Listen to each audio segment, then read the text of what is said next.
first graders. So today is Tuesday, and tomorrow and Thursday you're going to be working on the Unit 8 assessment.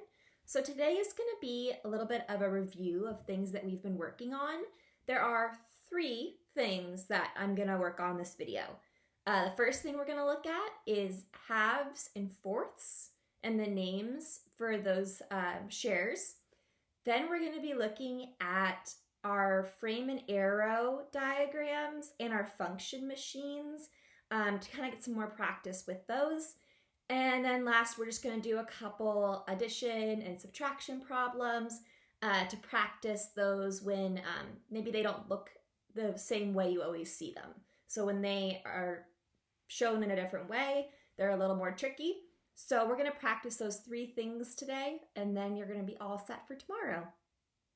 So as I work through these problems today, you do not need to write anything down. If you would like to write it down with me, that's great. But if you want to just watch and listen, that's good too.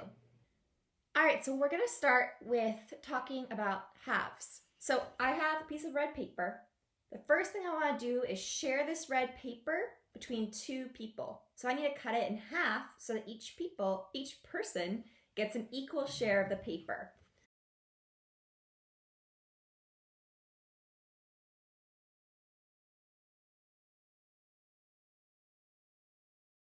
All right, so now I have 2 halves. So remember, one of these is called 1/2 with an F on the end.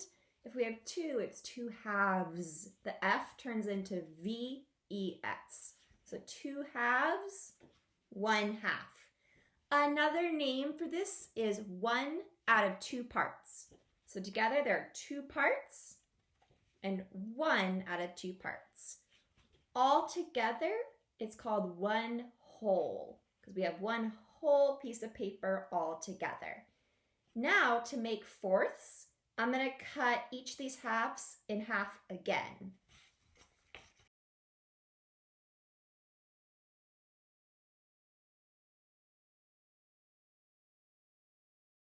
So now my paper is in fourths. There are 4 pieces, and when I put them together like a puzzle, it makes 1 whole piece of paper. So one of these shares, if I have 4 people and we're all going to share this paper evenly, one of the shares, we could call it 1/4. We can also call it 1/4. Remember, the way you can remember that is that a quarter is 25 cents. If you have 4 quarters, you have $1. So one of these is 1/4 or 1/4. We could also call it 1 out of how many parts? 1 out of 4 parts is one of these. All right, next we're going to look at a frame and arrow diagram. There's our arrows. It gave us the rule, which is +5. And +5 is going in this direction, the same way the arrows are showing us. So we have 2 numbers already, 5 and 10. We need to figure out what comes right before in the pattern and then the next 2 in the pattern. So I think it's a little bit easier to go this way, to go forward. So we'll start like that. So counting by 5s, I have 5, 10. What comes next? 15, and 5 more than that, 20. If you find it a little tricky to remember counting by 5s, that's a good thing to practice each day. So when you get up in the morning, you could do some jumping jacks or some stretches and count by 5s, maybe up to about 50. That'd be really good practice to do each day. All right, so let's go back 5 now. So we need the one that comes before. So I'm going to do -5 when I go backwards. So I'm going to take away 5, and right here will be 0. Nice job. Let's try a function machine now. So here is a function machine. Now I also opened up my math journal to the back cover where I have my hundreds chart. This is going to be really helpful. Tomorrow, when you work through that assessment, please make sure you have this ready to go. It will help you a lot. So my rule on my function machine is when numbers go in, you add 10 to them and then they come out. So the numbers should get bigger from the inside to the outside, since you're adding 10 inside the machine. So when it gives you the number that goes in, it's a little easier than when it gives you just the number that comes out. So let's start with this one. 52 goes into the machine. I'm going to add 10 to it and it will come out. So 52 is right here on my hundreds chart. If I add 10 to it, I'm just going to go down to 62. Because remember, 52 plus 1, 2, 3, 4, 5, 6, 7, 8, 9, 10 is 62. Just one below on the hundreds chart. All right, and I'm going to skip this one for now and come down here to 20. When 20 goes in and I add 10, I'm going to find 20. Here it is. And I'm going to go right below for 10 more is 30.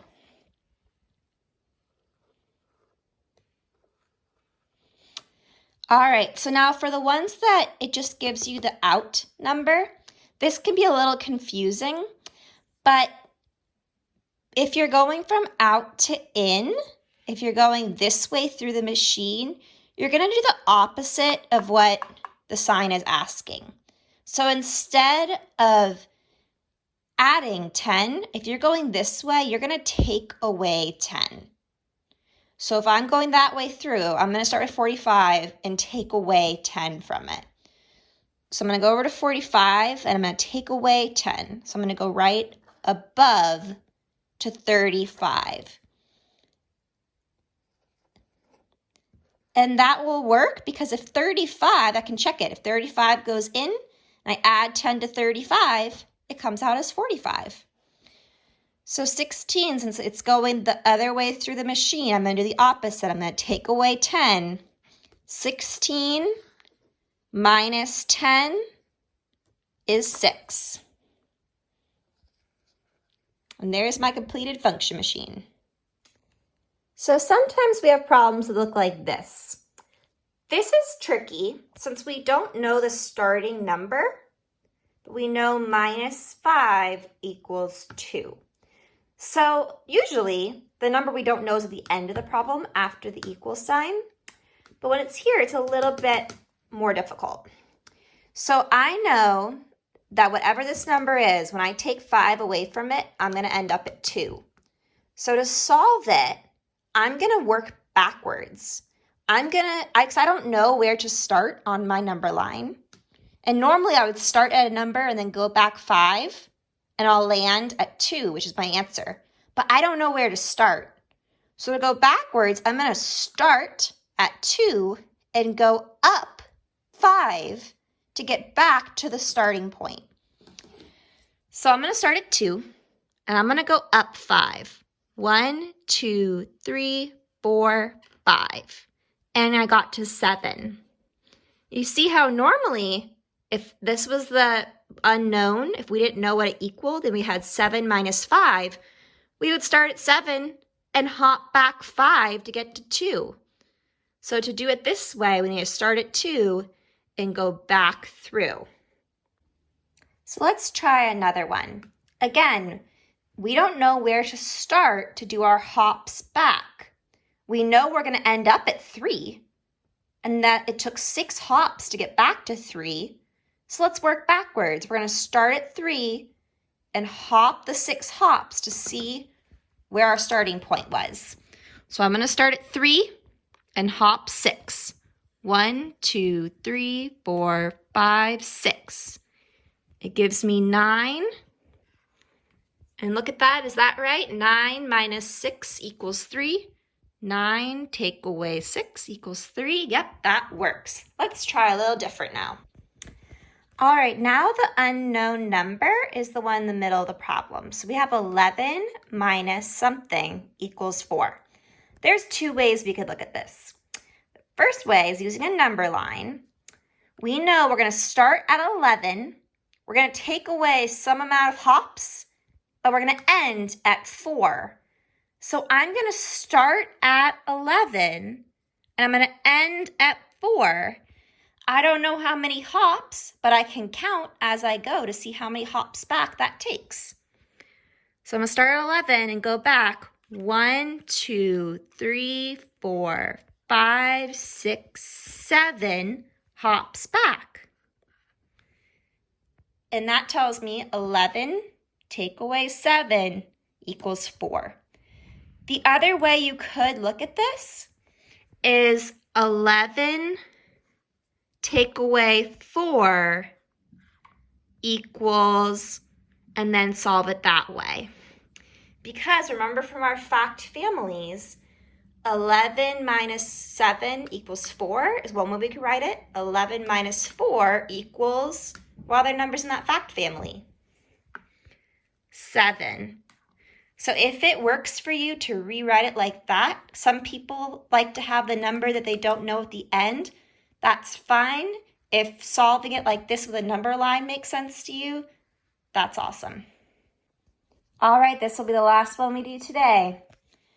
So I can rewrite this problem as 10 take away 2 equals our blank number and solve it like that.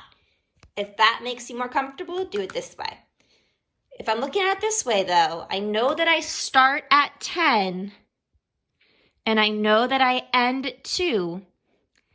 I need to see how many hops it takes to get there. So I'm going to hop back and count as I go. 1, 2, 3, 4, 5, 6, 7, 8. It took 8 hops.